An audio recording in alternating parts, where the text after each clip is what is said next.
What's going on, guys? It's Aiden with Upper James Toyota, and today we put together a little compilation of our best family-friendly vehicles. If you do like this video, please do not forget to hit like and subscribe so you don't miss any more of our future Toyota-related content, and let's check it out.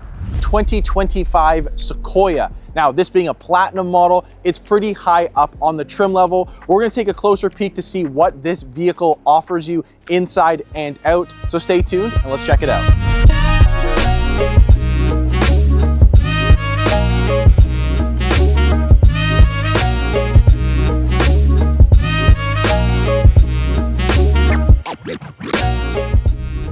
Let's talk powertrain on the 2025 Sequoia. So this is powered by a 3.4 liter twin turbo V6. It's gonna be pushing out 437 horsepower, 583 pound-feet of torque through a 10-speed automatic gearbox. Now, this is going to be our most powerful powertrain that we currently offer in our lineup. And for a vehicle at this size, it definitely gives you a lot of capabilities on the towing side, on the power side, and just getting up to speed, which is pretty cool to be having from a manufacturer like Toyota. Now let's talk about the front end to start. This is gonna be featured in Supersonic Red, which to be honest is not gonna be my #1 choice in color. However, I do think this color actually looks pretty good on this vehicle with all of the dark accents, which we'll be going over throughout the video. Now, looking at the front end design, your headlights to start with, that is a triple beam LED with sequential turn signals, which in my opinion is going to be the nicest style and the best visibility you'll be getting off of any of our headlights that are offered throughout our lineup.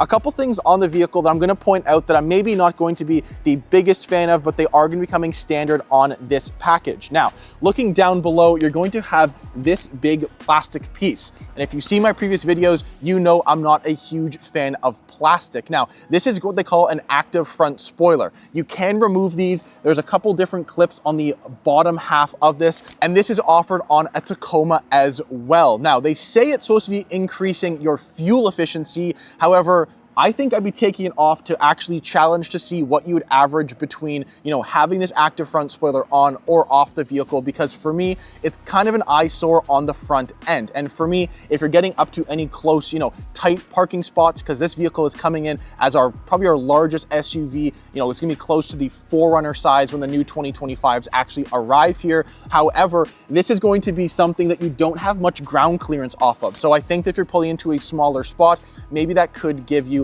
maybe a few different issues when you are parking this vehicle, and something that obviously you wouldn't want to be braking on a vehicle coming in at this price point. Now, the one thing I will be saying that I do like is going to this massive front grille. Now, I know it does have a little bit of chrome on this vehicle throughout, and I know as a platinum grade, the platinum badging is going to have a little bit of extra chrome. I'm not necessarily the biggest fan of it. I wish it was all black like they offer on a nightshade version of this vehicle, but for me, it's not the end of the world because they've kind of kept it more minimal than obviously some other vehicles that we have in our lineup. Now, this being our biggest SUV, yeah, you can see that from the front end, this is huge. It's the one vehicle that I'm next to, just like a Tundra, that actually makes me feel a little bit smaller when I am next to it. And definitely on the inside, if you're a bigger family or you just want a lot of space, this could definitely be a vehicle for you. Now, interesting enough, on this vehicle, they're offering now a Sequoia, which will come optional with power retractable tow mirrors. Now, these will push all the way out just in case you are towing anything, because a Sequoia here in Canada does come tow ready. You take off a back clip on your rear bumper. With these tow mirrors, you can push them out and you're clear to tow up to about 9,100 pounds, which is pretty good. So if you got, a larger boat, you're hauling a trailer, anything like that, this could be a very well-equipped vehicle for you. Now, on the sides, my favorite feature of this vehicle, there's gonna be actually two of them. Number one is going to these 20-inch dark gray, or yeah, I guess I'd call it a gray alloy wheel. Now, this looks really good on this vehicle, and I think that obviously having a larger rim on a vehicle at this size is something that I would be opting in for. You could be upgrading to even 21-inch on a capstone model. Those rims would probably be my favorite out of any Sequoia rims that you can get from the factory, but I would be more than happy with these ones here. Now, the other feature I'm a huge fan of is going to be once you're on the side of this vehicle. You can obviously see it says platinum badging on the side, and it kind of has some of that dark chrome, but it's not the actual, bright chrome like you see on the front grille. But when you actually get over to the side of the vehicle, you open the door, and your power folding retractable running boards will come out for you. And then as you close the door, they will obviously then retract back up to the side of the vehicle. You can turn that feature on and off just in case, you're next to a curb, something like that, or say it's super, super icy, you didn't want to damage anything, you can turn that off. But I think having a vehicle already coming equipped with that gives you a lot of value for money in the price point that a new Sequoia will run you. Okay, now taking a closer look onto the rear end of the Sequoia, you're in this vehicle because Toyota has opted in to give you some very large badging on the rear end of this vehicle. And as you can see, Sequoia written all the way on the bottom of your trunk. And I'm happy Toyota has done that because typically they opt in to put something smaller as your, vehicle logo, I guess, on the rear end of your car. So typically it would say, RAV4 there, but in this case, I'm happy it's written in large that says Sequoia on the back. The only small decal they've added on the rear end of this vehicle is going to be in the bottom right corner, which will say iForce Max, because the new Sequoias are only offered with this powertrain, which is a hybrid, which is nice because a vehicle this size, obviously you'd want to be saving some gas versus some competitors on the market. Now, couple cool things that you do get on this vehicle straight from the factory in Canada. Number one is going to be this cover down here, which is going to be for your tow hitch. So all you have to do is throw a ball mount on it with a ball, and then you can tow up to about 9,100 pounds. So anything larger, a smaller utility trailer, a boat, even like a small little, pop-up camper, you'd be more than happy with this vehicle to actually tow that for you and your family with all the space that this vehicle offers. With another really good convenience feature, you can actually open up this rear glass by simply hitting this little black button here. You pop it open and you can load anything in. So if your car was packed all the way full, you could at least throw stuff in to make it more accessible for you and your family, throwing, any last minute things up to the cottage into the rear trunk of this vehicle. Now it also opts in with your kick sensor, so you can put your foot underneath the rear bumper and that will open up the trunk for you, which I think is obviously a very convenient feature. Now, if you guys saw that on camera, because sometimes it's a little bit harder to actually see, your rear turn signals and lights back here are going to be sequential and LED. So it just gives the vehicle that much more of that premium look. And I think Toyota has done a pretty good job in styling this, huge SUV that we offer. Now, with the rear seats currently up, you actually still have quite a bit of usable storage space. So these are the mats you get with the vehicle. The summer mats are here, the winters are inside, and obviously this is still going to be giving you quite a bit of space on the rear trunk space for this vehicle. Another cool thing that they do offer is that you can actually move around this loading height, and you can actually put these shelves in on each side of the vehicle. So in case you had, a stack of different groceries or, a couple gift sets or some small things you didn't want to be like, slamming around in the back, and you want to actually kind of, separate them in the rear, you can do that with this vehicle, which I think is a pretty cool, option to at least have just in case you and your family had stuff to throw into this vehicle. Now, this is going to be one way you can configure a Sequoia. You can also configure it as an 8-passenger. This is going to be a 7, so it's going to have a bench seat in the second row. We're going to take a closer peek to look on the inside of this to see what this vehicle offers, because there's quite a lot on it. So let's go in and check it out.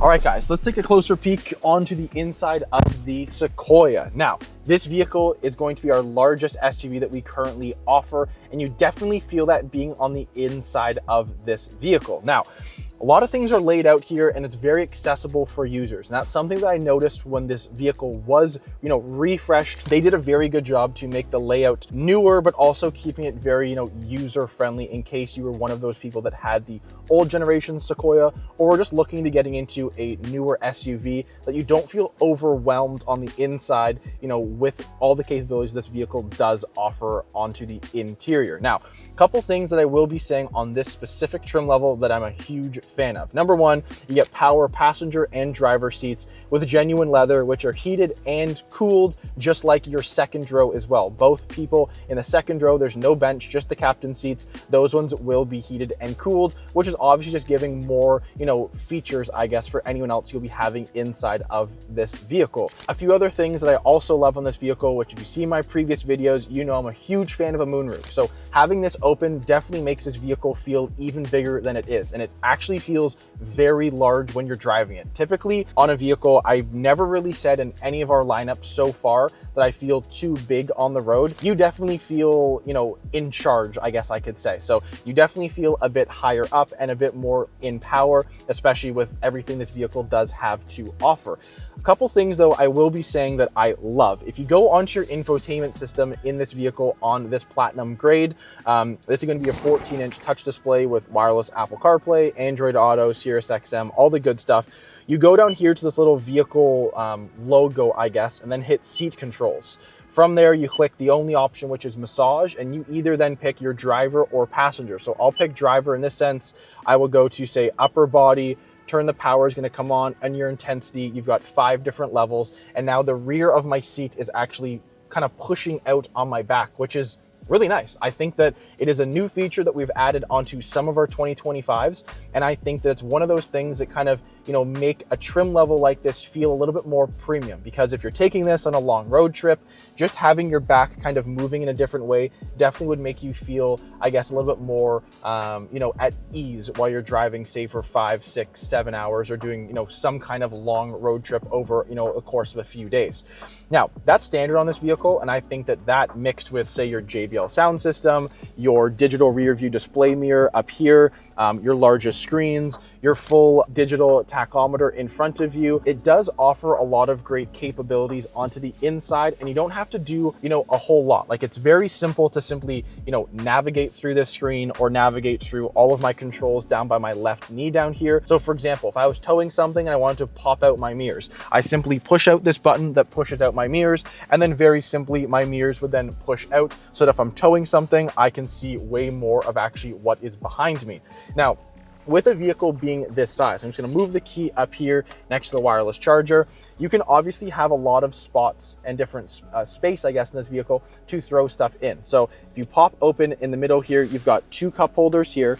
You actually theoretically have 2 as well in both of your doors. So you're going to have theoretically 6 up front with another 2 right here. Now, these are going to be built, I guess, maybe for the passengers in the back, but they also have cup holders in the, you know, in between their center console there. So you do have a lot of usable space. You definitely look into the middle of your storage down here as well. You have quite more spots to put, you know, whether that's a laptop, an iPad, charging cables, anything like that. So I think they have done a really good job to kind of give you that larger feel on the inside of this vehicle, but also still giving you a lot of practical space. And I think that some manufacturers on the market and other vehicles in the market these days, you get a vehicle that's massive like this, but on the inside it feels a little bit more cramped, or there's maybe not enough storage space for, you know, an everyday user. So I think Toyota has done a very good job to add that in. Now, the last thing I will be saying on this vehicle, which is going to be more catered for someone if you're going to say off-road this vehicle, or if you're towing something and you want to change around what the vehicle is actually doing. You have all of your different drive modes down here, your tow and haul, which you have 5 drive modes, and you can obviously then shuffle between your 2 high, 4 high, and your 4 low.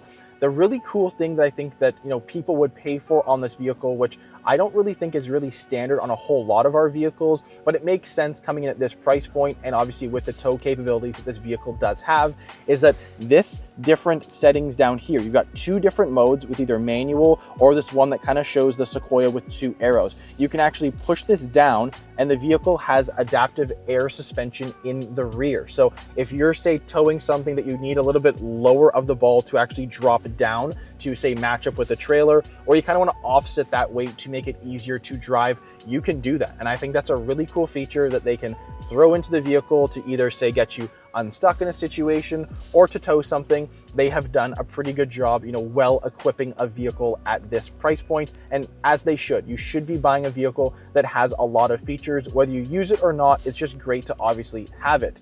The only one thing I'm going to be saying on this vehicle that I'm not a huge fan of on this grade specifically, maybe if the outside was a different color, I would be more in favor of this, but I'm not a huge fan of all of this blue stitching on the inside. I think that having that blue, it's cool, it's unique. You typically don't see a whole lot of that on the market, or say in a manufacturer like Toyota, but I think that I would much rather that be either white or just black, or maybe, you know, a cool mix could just be color matching the actual outside color, which would kind of give you more of what, you know, what the outside's doing versus the inside of the vehicle. That's just the only thing I think I would be, say, adjusting on this vehicle. But other than that, I think that on the inside and outside, they have done a pretty good job to well equip it. Now, I'm gonna jump into the rear just to see what the space is like onto the second and third row. So let's go on and check it out.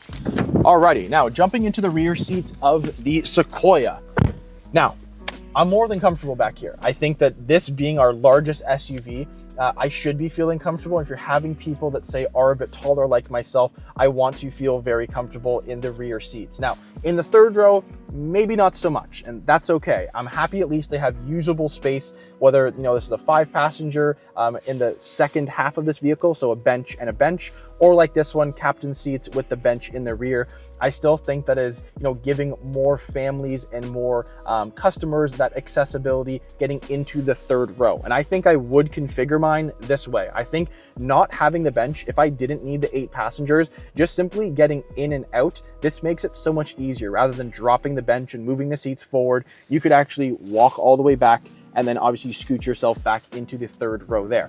Now, sitting back here, a couple things that I will be noting that, like I mentioned in the front, cup holders there's a lot in this car, and they've kind of overkilled the cup holders, but that's okay. It's better to have too much than too little, I think. So you've got 2 in the middle here, 2 in the middle up here, and then in your door, you theoretically could put another 1 or even 2 if you drop the water bottle and laid it flat. So again, storage space is huge on a vehicle like this, and they have delivered in a very big way from Toyota's side. If you're ever in the back of one of these and say the sun's coming in, I like how the fact that this has built-in sun shaders. So you simply pull this up. It's really easy to do so. There's a clip here and a clip on the back, which just makes it very accessible for anyone in the rear, just in case it was a bit, you know, sunny outside and you didn't want to close the moonroof all the way. This is a pretty good option that obviously comes standard from Toyota. Now, the only thing getting into the rear of this vehicle, there are a couple things that they have added, which I think, I mean, at this price point, I would assume, but it's nice because into the third row behind this seat, it's kind of awkward to reach back there right now, but you can actually retract the third row with a simple push of a button. You push a button, hold it down, and the seats will actually retract for you. So again, it's way more accessible, but then again, I also do like the feature of just pulling a tab and the full thing comes down all in one. So if you had, you know, groceries and your hands were full, that's definitely making it a bit more accessible for anyone into the third row. However, talking about the third row, I'm gonna jump back there. It's probably not gonna be the most comfy for someone at my size, but I'll at least take a seat. I've actually never sat in the third row of a Sequoia before, so I'm kind of interested to see what this does versus, say, a Grand Highlander, because that's probably the closest thing size-wise that you'll be getting with, you know, usable space. So let me climb back there and I'll see you guys in a second. Okay, now we're in the third row of the Sequoia, and probably by the way you're looking at me right now, I'm not sitting the most comfortable. Now, I do have the option, and I guess all 3 passengers in the back do have that option to actually recline this even further. So I have a button on my side, I simply push it and I'm kind of like lounging now. So that actually made it way more comfortable for me. I don't think I would be complaining. Maybe if I was a little bit claustrophobic, which I actually am. So maybe eventually if this was all the way packed and I had all my buddies sitting next to me, maybe it wouldn't be the most, you know, I would say comfortable ride that sense in actual space back here. But you know, if you're talking about if I fit, I do fit. So that is pretty crazy that I could be fitting into the third row of one of our SUVs. Now, if you want to just simply retract this, I'm going to ask for Alex's help, and he's simply going to hold a button. This will fully fold flat for me, which is actually pretty nice. And with that down, that actually gave me way more space. So I'm more than happy here now. If I had all 3 of these seats taken up, it might be a little bit more different. But I think that with this being said, I'm actually pretty happy here. And you do have that option into the trunk. You do have buttons in the rear of this trunk to actually fold these seats down and your actual middle row too. So I think that, you know, accessibility wise, they have done a pretty good job. Now, talking cup holder theme, which I mentioned there's a lot of in this vehicle, you still get a lot into the rear. So I've got 2 on my side, there's 2 on this side, There's a small little cubby down here, which you can't see, but there's not a whole lot you could put into it. I would say maybe the size of a phone, but it does have a USB charging port on top of that. So it's at least nice giving some, charge to, your third row passengers. You don't have to be in the second or in the first row. You can definitely get a charge anywhere that you're sitting on the inside of this vehicle. And now, similar to the middle row, like I was mentioning, you actually get built-in sun shaders on the rear of this vehicle too. So in case you're in like a sunny spot, or you just wanted that closed up, you actually do get a little bit of privacy if you ever needed that into the third row. But all in all, I actually think they've done a pretty good job. And this versus, say, a Grand Highlander, I know they come in at different price points. There's different engines, there's different powertrains, a lot different power, different capabilities of this vehicle. But I know that if you're, say, upgrading from a Highlander, say a Grand Highlander Hybrid Max, to an entry-level Sequoia, yes, you are moving up quite a bit on the dollar side of things, but I'm interested to see what you guys would think of if you say, this was in your budget as well, but obviously if this was in your budget, the Grand Highlander Hybrid also would be. Which one would you rather go for? Do you think you're getting more value for money on a Sequoia side, or is it a Grand Highlander side? Because these vehicles are pretty similar in the sense of how many people they can carry, different features on the inside. It's mainly just space is a little bit bigger on this. It's more of that boxy feel, even from the outside, but it's more true on the inside. You definitely feel like this is just as wide as the back than it is in the front. So I think Toyota's done a pretty good job, and I'm interested to see what you guys say down below.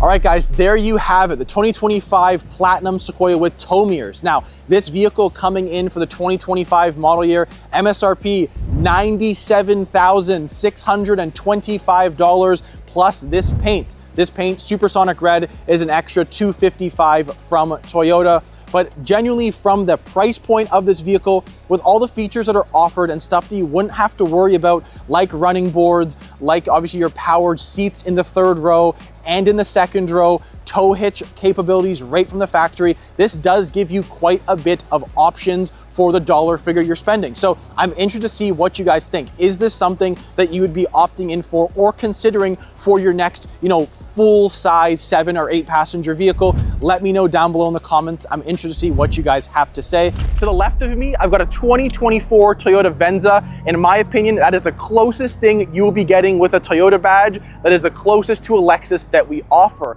I'm gonna throw that up against, to the right of me, a 2024 NX 350. We're gonna take a closer peek, see what's similar, see what's different, and you guys can let me know which one you like better.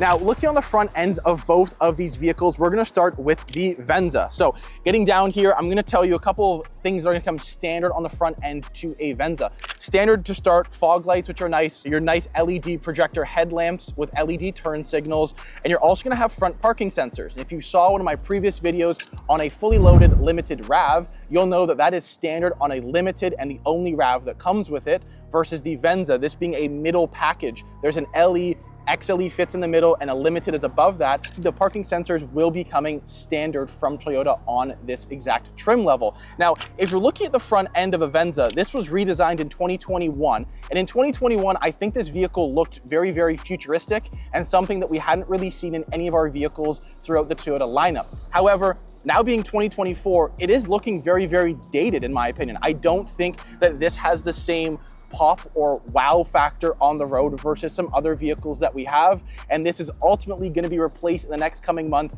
by a new vehicle called the 2025 Crown Signia. So make sure you guys subscribe so you will not miss that future content on that vehicle, and obviously some comparisons I will do with that vehicle in our lineup. Now, if we're going to be looking over at the NX, I did an IS300 video and talking about a newer Lexus. I actually think that Lexus has done a very, very good job at making the front ends of their vehicle with this massive grille look very, very new, but also kind of keeping that lovely luxury look to a Lexus. And I think they've done a very good job on the front ends of the NX, any of them, but this one being a 350. Now, if I'm gonna look on the front ends here, a couple interesting things. Fog lights are gonna be centered a little bit more to the corners of the front bumper, which I actually think is a pretty cool thing to do on a vehicle. You know, you could see different manufacturers could have fog lights in the middle of the bumpers, sometimes even actually a full, a full strip that comes across the bumper. I think Lexus has done a very, very good job at keeping the lighting very, very situated in a very practical way for any consumers actually driving this vehicle. Now you pair that up obviously with their new headlights. I love the looks of their new headlights. This in the daytime, the DRLs are the little check mark that kind of comes out and swoops towards both of the wheel wells for the vehicle. And I think they have done a very, very good job at styling the front end of the new NXs. Hey guys, I know you guys are enjoying the video, but please do not forget to like and subscribe so we can become the #1 Toyota YouTube channel on earth. All right, now let's take a closer peek onto the side profile of the NX350. Now, looking at the wheels, I'm gonna say I'm definitely in favor for these wheels. An all black wheel is definitely my #1 choice if I'm going to be picking out what color is going to be on my vehicle. You guys can let me know down below in the comments which one you guys prefer. Now, I obviously think that a black wheel with a black vehicle, it looks good. Sure, it may hide some body lines, but I definitely think the whole color match, it looks really, really good in my opinion. Now, looking at the black, you will be getting 20-inch alloy wheels on this package alone, and I think it actually fits the wheel well pretty well. Obviously, some vehicles on the market, they don't look as filled, I'm gonna say, as some other ones. You could get obviously smaller wheels, bigger wheels, but I think from the factory, Lexus has done a pretty good job, designing this vehicle. Now, the only thing I'm going to be saying on the side of this vehicle that I wish actually changed is going to be this nice gloss black piece here around your wheel well. I think that obviously it looks really, really good and is going to be something I'd take over this, which is going to be this matte black, kind of cheaper looking plastic on the side of your vehicle. I don't really know why manufacturers would go that route to make this a matte plastic. If you're gonna ask my opinion, I think it's just gonna be that if this was, maybe not plastic and actually a metal, obviously it's gonna cost a bit more to replace if anything ever hit it, or, or you scratched it against something. But that's the only thing I'm gonna say that I'm not in favor of on the side profile of this Lexus. I think that it just looks very, very cheap versus say a gloss or the actual vehicle to be painted, over the actual metal versus this plastic look. Now, looking onto the side profile of a 2024 Venza, if you guys have seen my previous videos, you guys will know that I'm not the biggest fan of an all silver or a chrome rim. I'm gonna be taking the Lexus rims over this one all day long. Now, talking about that, this vehicle is gonna be getting 19-inch alloy, so 1 inch smaller than the Lexus. So obviously, I still think this fits the wheel well pretty well. Obviously, some other RAV videos and some entry-level RAVs, and the wheel well looks, it has this massive, massive gap, and I don't think Toyota has managed to do that, which is good in my opinion. You guys can let me know down below. But if I'm going to be now taking a closer peek onto the side profile, I'm going to be pointing out the exact same thing I pointed out on the Lexus, is that this plastic trim I think is just such an eyesore. Now, it maybe doesn't look as bad because this color being coastal gray is obviously kind of a bluey gray, so it actually kind of has a nice contrast, I guess. I don't think I'd want this to be a matte black in this sense, but I think if it was just painted a different color, it would obviously give the vehicle a bit more of a luxurious look, especially spending the kind of dollar figure that you're spending to get into either one of these vehicles. Now, if we're looking at the styling of these though, I actually think the Venza has done a pretty cool job, and they have some contrast that the NX does as well, but in a different sense. And what I mean by that is that the trim around the windows is going to be in this chrome or silver color, which is going to be matching the wheels. Now, the NX had the same thing, except for it was gloss black, and that obviously matched the wheels as well. So I think the different contrast looks good, and I actually would prefer the color of this to be a bit different, because I actually think that the chrome contrast looks a lot better on different colors that the Venza is offered in. And if you guys have a different color, let me know which one you guys have down below in the comments. Now, if I'm going to be taking a closer look onto the rear of the Venza, you're going to obviously see that this is pretty sloped. The new vehicle that's going to be replacing this, called the Crown Signia, also does the same thing. It has this very interesting sloped back. I haven't seen one in person yet. Our first one's arriving in the next month or so. So I'm really excited to see, the differences between that and the Venza. However, I think they've done a really good job at kind of sloping this back and making it look, a little bit more sporty than say a regular RAV, which I think Toyota has done a very good job in excelling in styling for the Venza. I'm going to be talking more about the NX than I will the Venza. I think that this versus the Venza, or honestly any of our SUVs, Lexus has done a very, very good job at styling the rear end of the NXs. Now, I'm gonna be saying that on a couple different notes here.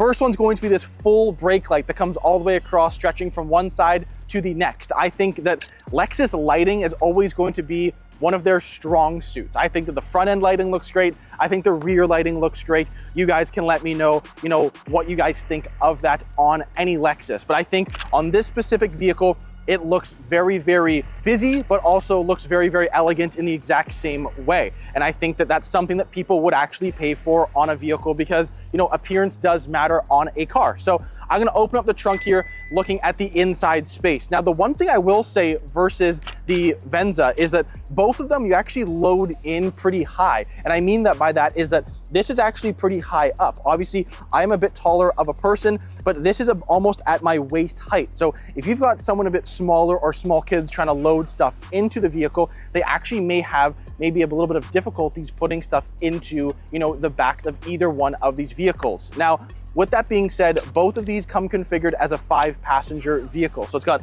a 60-40 split, so you can throw the seats down completely flat and obviously throw stuff in, because both of them do have quite a bit of trunk space. An RX would obviously have a bit more on the Lexus side, and then on a Toyota side, a RAV4 is pretty much the same, or the Crown Signia, which is coming very, very soon. Now, taking a closer look onto the Venza, opening the trunk of this one, simple, it's gonna open with a push of the button just like the NX did.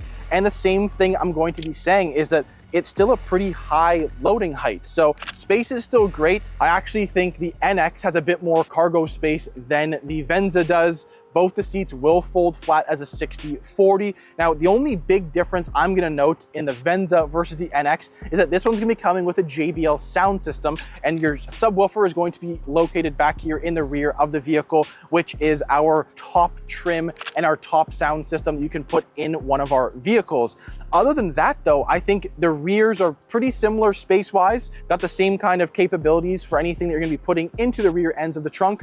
I'm more interested to kind of see on the inside to see what you guys think versus the NX and the Venza, to see which one's more suitable for you, which one comes with more features. So let's go inside and take a closer look. All right guys, now let's take a closer peek onto the inside of the Venza. So I'm gonna kind of compare what's in this one that's very, very similar to the NX, but I'm gonna start with the obvious, what's not in here, and that's a sunroof. You would think that spending this kind of dollar figure, you'd be getting either a sunroof or a moonroof, but in this sense, you're actually getting neither. You need to move to a limited, so a fully loaded Venza, to get a sunroof, which oddly enough doesn't even open. It simply has a feature that's going to frost the glass, which basically is a button that's up here, and it would basically show you, like a regular window, and then all of a sudden it goes from, translucent to transparent, which is a very interesting thing that they have done. I mean, obviously something that I wouldn't think is in a vehicle at that price point. Other than that though, looking at the inside of this vehicle, now it's very, very similar to the NX.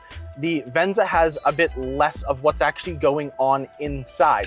And I think that, what's going to be a very, very cool comparison will be comparing, this replacement vehicle, which is the Crown Signia, to an NX, because I think they're very, very, very close. So definitely stay tuned for one of those videos coming out in the near future. However, looking at a couple of things on the inside, a couple great standard things you're getting directly from the factory. You've got not only heated seats, but cooled seats for both your passenger and your driver, a wireless charger, which is situated up here behind your shifter. And that's one thing too I'm gonna note on, is that the shifters are different in both of these vehicles. You still have this larger shifter, which obviously comes up a bit higher up, versus what's gonna be in the NX, which I'm actually gonna be in favor for, and I'll show you that in just a couple of seconds. But other than that, this is very, very similar to obviously the first generation that the redesign of the Venza came out. A couple of things that they have added though. Your screen's now 12.3 inches in the middle here, which is going to be capable with wireless Apple CarPlay and Android Auto,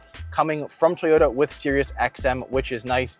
Dual zone climate control, your push button start down here. Now, this being a hybrid, obviously this is going to be a bit better on gas and a bit less noisy on the road versus the NX, but I have driven both, and I will say the NX is actually pretty quiet. So I think that Lexus has done a very, very good job catering a gas vehicle to actually being very, very quiet and very, very comparable to one of our hybrids. So kudos to Lexus for that. The number one thing I'm actually gonna say that I'm really not in favor for on this vehicle is going to be directly in front of me.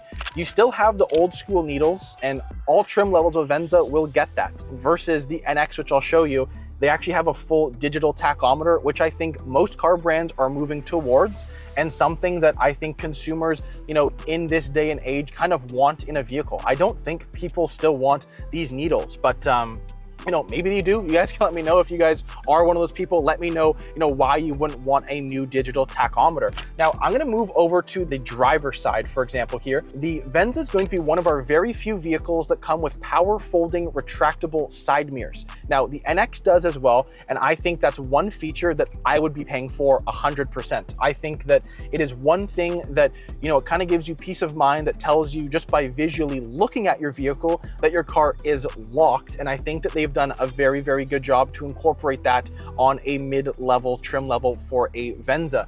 The second thing I'm going to say I'm in favor for is going to be your two-way memory seats. You've got a driver 1 and a driver 2 profile, and I think that's really, really helpful and useful for a family, or if I'm driving the vehicle, say versus my girlfriend driving the vehicle. Obviously, she's a bit shorter than I am, so it actually comes in and it makes it a lot, easier to actually get in the vehicle and start driving. It's one less thing to kind of change or move around before you start, a short grocery trip or, a long trip up to the cottage. And I think Toyota has done a very, very good job at that. Now that's the inside of the Venza. I'm gonna take a peek into the NX 350 and see what's different. Okay, now let's talk Lexus. So on the inside, first thing, there's a lot of red.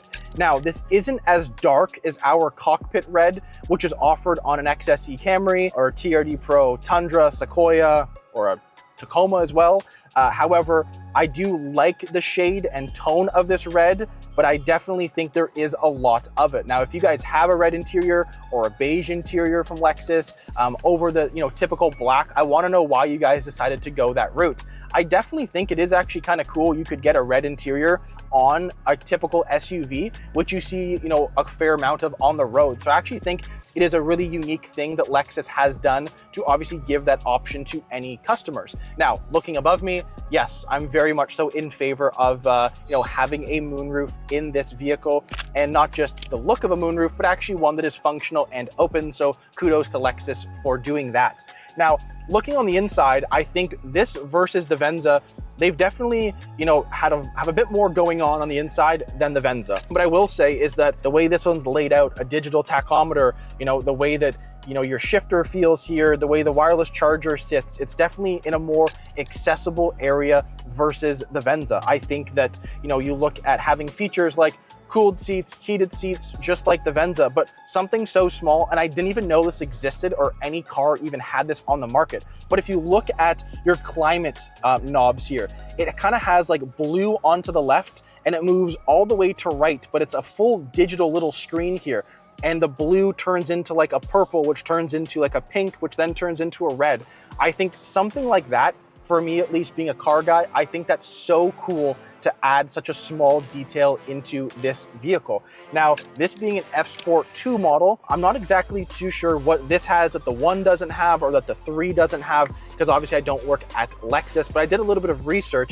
I love the fact that you have paddle shifters. I think that's something really, really small, but something that people would pay for to have. And you actually cannot get a Venza with paddle shifters, oddly enough. But even the click of them, I don't know, I find it so satisfying. I've talked about some of the things I like about the car, a couple things I don't like about the car, and there's not many of them, but there's gonna be 2 of them. Number 1, your stop start button is going to be up here, and that's turn the car on and off. Now, I don't mind it because when you look down here, it kind of is confusing with a lot of the stuff going on, having a little storage compartment here and your charger here and all your buttons down here and your shift knob. However, I think that maybe I'd get used to it. We don't offer many vehicles other than the Tacoma, I think, and there must be another one that I'm trying to think of that I just can't think of on the top of my head, but I definitely could get used to that. However, I would want it down here because I think that having this circular button up here really shows, at least the driver, a lot of circles on the dash here. You have your drive mode selector here, you have both of the circles for your climate control knobs, and you have a circle for your volume knob in the middle. Now, that's one thing I will say I like though, is that this is black It's not red, it's not a different color, so it doesn't have like an eyesore when you're looking where the volume knob is. I find that a lot of manufacturers are actually overcomplicating the insides of vehicle these days, and the volume knob is one of the top things they're confusing for some reason. On the Venza, it's actually a touch bar that you have to do. On the new Volkswagen, same thing. It's all that, you know, touch technology, which I just don't think is as responsive as simply, you know, a simple twisting knob. So I think they've done a good job there. Now, the only thing I'm going to say that I really do not like is going to be how to get in and out of these vehicles. You actually push this in, that unlocks your door. And the same thing when you get in the vehicle, it's not an actual handle that you pull, it's a little button on the back of the actual handle that you push, which then opens the door. Now, it's just something I'm not used to. Is it something I could get used to? Of course. I think it is interesting. I know that obviously it's nice because it alleviates a little space bar here that obviously you'd pull out and hit your leg. So I think that, you know, that is more practical. You guys can let me know what you guys think about that, you know, if that took a bit of adjusting on your end. However, that's the only thing only two things I'll actually be complaining about for the inside of the Lexus. All right, now looking onto the rear of the NX. So left my seat where it was as per usual, and I'm not overly spacious back here, but am I complaining about it? No. As you can see, the red theme has continued all the way into the back. Now, I'm definitely happy that they put black on the backs of these seats versus red, for example, because if you've got small kids or in like a car seat, for example, and their feet are kind of sitting up here, throwback to those days, obviously, but you know, their feet were kind of be hitting the backs of these seats. And obviously, being a Lexus and spending this kind of money, I wouldn't obviously want to be getting the backs of these seats dirtied up, especially being like a red leather, which would be a bit more difficult, I think, to get out. So I think they've done a good job, and you know, they've actually thought about, okay, which would actually make more sense for, you know, the everyday consumer. So good job to Lexus on that. Now, a couple other things I guess to note is that you still have that interesting door handle back here, which is fine. Again, something I could get used to. But other than that, you've got a couple USB-C ports down here, no heated rear seats. You got a couple of vents here, which is nice. Obviously, got it's a nice hot day out, so I'm getting some nice AC my way.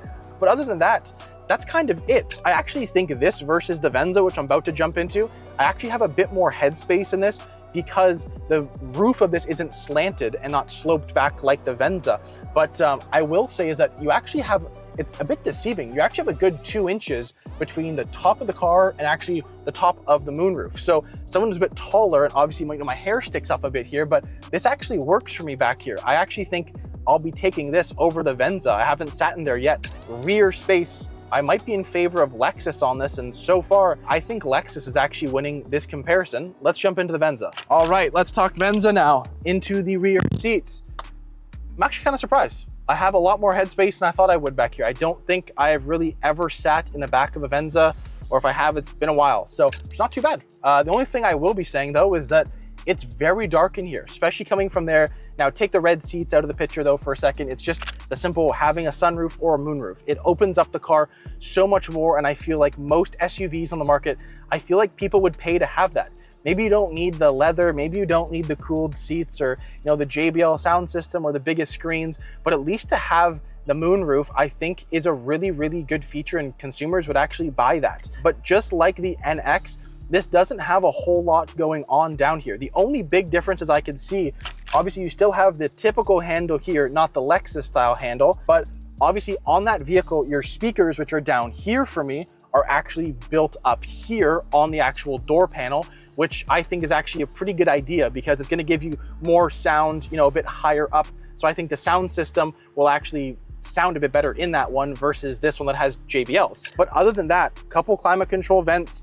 Now, the Venza does not have 120 volts that the NX does. So if you are going to be charging, say, a laptop up, or you need like an extender into like a wall outlet, the NX could do that for you.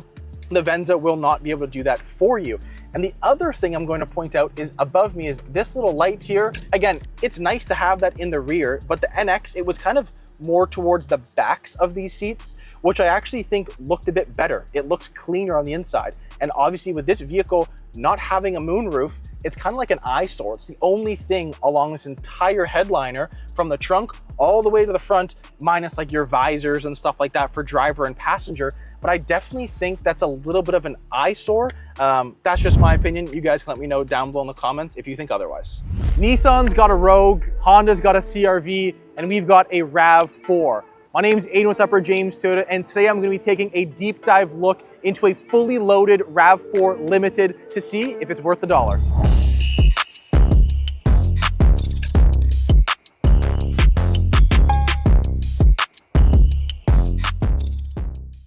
All right, so let's take a close-up look onto a 2024 RAV4 Limited. Now, this being a fully loaded RAV4, I want to answer the question, is it worth the dollar compared to other competitors on the current market right now for a full-sized 5-passenger SUV? Now, looking at the front end of a RAV4 Limited, it will look a little bit different than the other trim levels you can also get in a RAV4. We're going to start on the front grille. It's got this interesting chrome bezeled silver or gunmetal polished front grille, which is only on this kind or this trim level of a RAV4. Put that up with your nice LED projector headlamps and LED fog lights. Now those are on some different trim levels as well, but on this one, you're going to be getting every single last feature possible on a RAV. Now, one on the front end that you will not be getting in the other models are going to be down below. You're going to be getting these little dots here on both ends of your front bumper, and those are for your front parking sensors. This is the only RAV that comes with front parking sensors. So if that's something you're looking for, if you're driving into the city, or you just want that for everyday peace of mind, maybe this trim level is worth it for you. Now, taking a closer look onto the side profile of a 24 RAV4 Limited, one thing you're going to be noting, you'll be getting standard from the factory 19-inch alloys. Now, they will be finished in full silver. And if you saw one of my previous videos comparing the new Camry to an IS300, I will tell you that for my personal liking, I'm not a fan of a full silver rim. I would like it to be more gunmetal or maybe even black, which the gunmetal is offered on a hybrid version of a Limited RAV. And if you're gonna give me those two options, I will be taking those rims instead of these ones, but that's just for the color. The actual look and layout of the wheel, I actually think looks pretty good on this vehicle. You guys can let me know down below in the comments. Now, looking onto the side profile of this specific RAV we have here now, this does have included from the factory body side moldings, which is typically an additional fee you would be paying as a Toyota genuine accessory. All this basically does is when you're opening your door, instead of a door damaging, if it ever hit this door, the full panel, it would only be dinging this small little line or this strip of plastic, which you can peel off and it color matches your paint. And in this case, color is going to be featured as Blueprint, which is our dark metallic blue, which I think is one of my favorite colors we offer in our lineup. Not too sure if you guys have seen the color in person, but it definitely lightens up in the sunshine and gets a little bit darker in the nighttime, so I'm a huge fan of it. Okay, so if you're looking onto the door handles for the side profile of a RAV4, this is one thing that's different on this vehicle versus the other trim levels that we offer, is that all of them are coming with this silver chrome piece along all 4 door handles. What this basically means is that with the key in your hand or in your pocket, in your purse or in a bag, you can basically lock and unlock the vehicle from any door handle. So it's got all 4 door handles as a smart key access system, making it very, very easy for you and your family to jump in and out. Hey guys, I know you guys are enjoying the video, but please do not forget to like and subscribe so we can become the #1 Toyota YouTube channel on earth. Now, taking a closer look onto the rear of the Limited RAV4, another way you can actually tell this is a Limited versus any other model is that this little silver strip is going to be standard on any color that you get. So the only color that it really blends in for is going to be silver. Everything else, it's still going to have this little accent on the rear. I'm not really too sure why they did that. It's just a small thing Toyota has done. And then the obvious one you could look at is that in the bottom right corner, it'll be saying Limited all-wheel drive, because all the new RAVs that are gas come standard as all-wheel drive. Now, this is the only thing on the back that is not going to be genuine from the factory. It is going to be an accessory we have added from Toyota, which is blacked out badging. So they basically took your RAV4 emblems, your Toyota emblem, Limited, and the all-wheel drive logo, made it from chrome into a matte black, which I actually think looks pretty cool. You can't really tell the big difference on this only because it's a dark vehicle, but if you put this on, say, a silver, a red, or a white, obviously it would pop a little bit more. Now, getting into the trunk, super simple. You push the button, the trunk trunk will come up for you very, very simply. Now, into the back of the vehicle, one thing you'll be noting, and I'll be showing you more on the inside, is that here's your JBL subwoofer in the rear. This is the only RAV4 that comes standard with JBLs, which sound phenomenal in my opinion. And if you're someone who likes to listen to music, it doesn't even have to be loud music, but just a nice bassy, clear tones for the radio, any songs you're playing, any podcast, this could be the trim level you're looking for to achieve that nice audio system. Now, into the trunk, a couple things that are standard from the factory, which some people do not know. On a limited RAV, a cargo liner is standard, as well as your tonneau cover or your privacy cover, which just retracts like this and goes back very, very simply, as well as this little bag right here. It's not out right now, but it's a cargo net. So basically all that does, it clips into these little clips that you can see, two on the back, which are just silver or chrome. And what that basically does, it provides a little net in the trunk that has an elastic. So if you throw any groceries, stuff you don't want to be, swinging around as you're driving, you can throw stuff in there, which is very, very convenient. And the last feature that I love on this vehicle, and it's only offered on this trim level for a gas RAV4, is going to be your automatic tailgate with the kick sensor. So a couple other models have that, like our Sienna, for example, and some of our other larger SUVs. However, this one does have it. So it's very convenient. If your hands are full, you can basically walk up to the trunk of the vehicle. You kind of see where your license plate should be on your trunk. And on the right-hand side of this, all you do is you put your foot in, pull it out, and then your trunk will close down automatically for you. Once this is closed, because all doors are keyless, you can walk up, put your hand on it, lock it, and then jump inside. Okay guys, now taking a closer step onto the inside of a 24 Limited RAV. Now this one is spec'd out in black. You can also option this in a few different color options as an interior color. And if you have one of those, let me know why and which color you guys chose over the standard black. Now, for myself, I can tell right by looking at the inside of this vehicle that this is a Limited, and I can tell you a couple small things to kind of distinguish this versus any other RAV that we have in our lineup that is a gas model.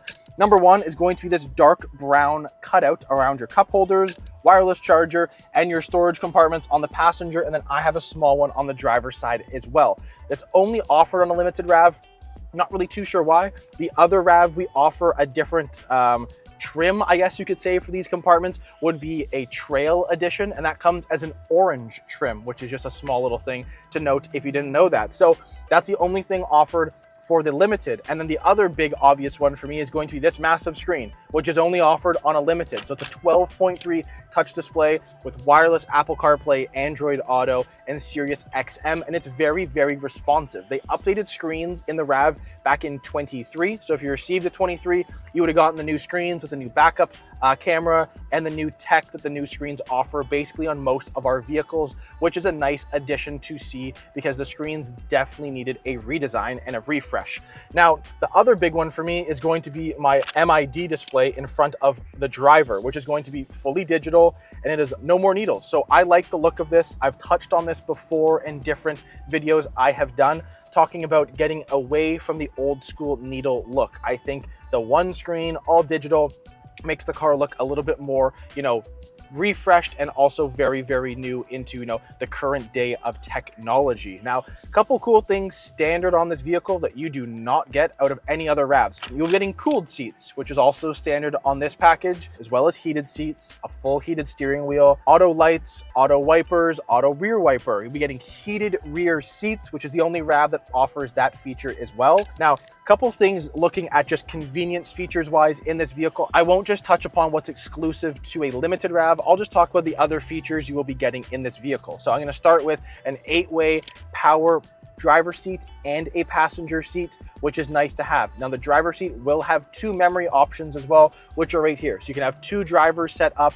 If I was driving versus say my girlfriend driving the vehicle, I'm going to come in at being much taller than she is. So obviously I would have my seat one way, she could have her seat the other way. So it's definitely nice convenience wise that instead of readjusting and kind of delaying your trip to kind of get going, it will obviously adjust the seat where I put it from the first place, which I love. Now, another cool feature that a lot of people don't know a whole lot about is going to be up here. Now, it's just obviously at first glance, this is just looking into your rear window and it's just your rear camera. Now, the rear camera actually happens when you flip this towards you, and this actually shows a stagnant mounted camera on the rear glass of the trunk. Now what this does is I can move this around, I can show around, and it doesn't change anything. lift. And what that's gonna do is basically if you have any tall people in the rear, any boxes in the trunk that you can't see out of, or maybe it's just really foggy on the rear glass and you can't get it to kind of go away, you could use this option. And it is very, very clear. So clear that if you're driving and you can see through this,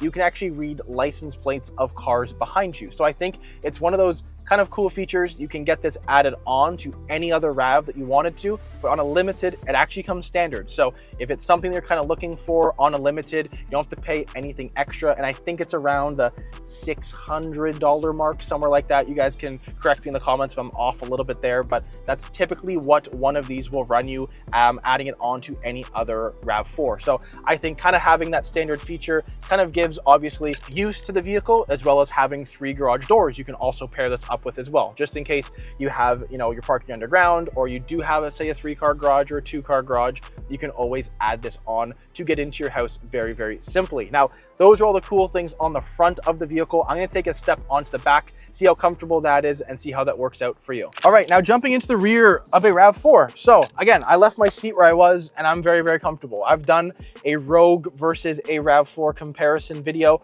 and obviously I still sit very, very comfortably in this one. Now, looking onto the rear of this RAV, the Limited name and the trim level of that is really featured for convenience features on the outside, and obviously some features on the front of the vehicle. In the rear, there's only one feature that you basically get that's different, and it's on the side here, and those are gonna be your heated rear seats. You push this in, turns orange. That means that this full seat is going to be heated, as well as your other passenger sitting to the next. I actually think it's a pretty cool feature to have. I know that a lot of manufacturers are going that route because a vehicle like this is typically going to be, a family car. You're going to put your kids in the back of it, and you're going to have other passengers. That's why you buy a vehicle that has space. So I think that come the winter times, because having leather, obviously the one downside to leather is that it gets super hot in the summertime, super cold in the winter time. So it's nice to kind of have all the seats be nice and toasty, just in case it is a chilly, December day.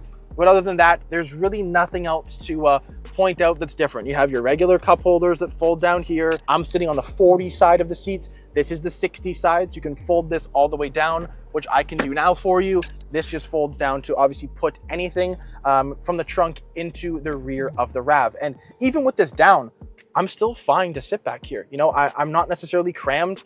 Got a couple USB ports down there too, so I can charge up my phone or any devices that I have. So if you threw me in the back of a RAV, I'm more than happy to sit back here. They're pretty comfortable, and it'd be obviously a great choice for you and your family as your next car. All right, guys, let's talk some numbers for a 24 RAV4 Limited. Now, this is going to be powered by a 2.5 4-cylinder that's going to be making about 203 horsepower and about 184 pound-feet of torque. Now, all of that is going to be going through an 8-speed automatic gearbox, and this is all-wheel drive. So you'll be averaging about 8.4 liters per 100 on this vehicle, which actually isn't too bad looking at the size and the size of the tires on this vehicle. Now, talking price on a RAV4, MSRP for 2024 is currently coming in at $44,750. You still have to add, obviously, your freight and PDI, subtotal of taxes, your dealer charges, and your licensing fee. However, I do think the price tag on this vehicle with the features it offers is actually pretty comparative, and comparable to some other models currently on the market. You guys can let me know if you think this package is going to be worth the dollar. Please do not forget to like and subscribe. Again, my name is Aiden with Upper James Toyota. Thanks so much for checking out this video, and we'll check you guys out in the next one.